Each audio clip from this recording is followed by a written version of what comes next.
If you are getting a P0401 error code, this video is going to show you two practical solutions to fix the error code at home.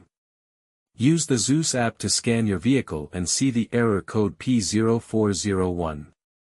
It indicates the engine control module detects the EGR valve is not flowing enough recirculated exhaust gases, when it is commanded to open the flow of gases into the intake manifold. The P0401 code often causes the following symptoms: check engine light (MIL) on. This is the most common symptom, often accompanied by a failed emissions/smog test. Rough idle or stall. The engine may run roughly at idle or stall, particularly if the EGR valve is stuck open. Engine hesitation/surging. Poor acceleration or hesitation when pressing the gas pedal. Engine knocking/pinging. Increased combustion temperatures due to lack of EGR can cause detonation, spark knock, under load. Reduced fuel economy, the engine may run less efficiently.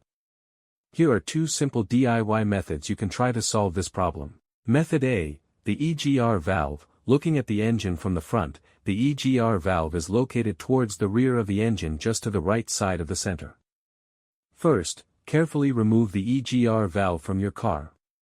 Turn the EGR valve upside down and fill it up with the WD-40 cleaner. Let it soak for 5 hours for the solvent to get rid of all the carbon buildups. After the cleaned EGR valve gets dry, reinstall it back in the car.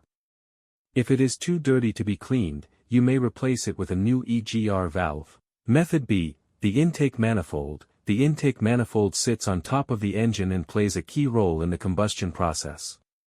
First, carefully remove the intake manifold from the engine. Use the WD-40 cleaner to clean up the crud inside the intake manifold, and wipe it well to make sure all the carbon buildup is now removed. Reinstall the intake manifold back after the cleaned intake manifold is dried. So here are two of the most practical solutions to fix the P0401 error code. After the repair, you can now use the OBD2 scanner to clear the error code. And tap the rescan button one more time to make sure everything is fine with your vehicle.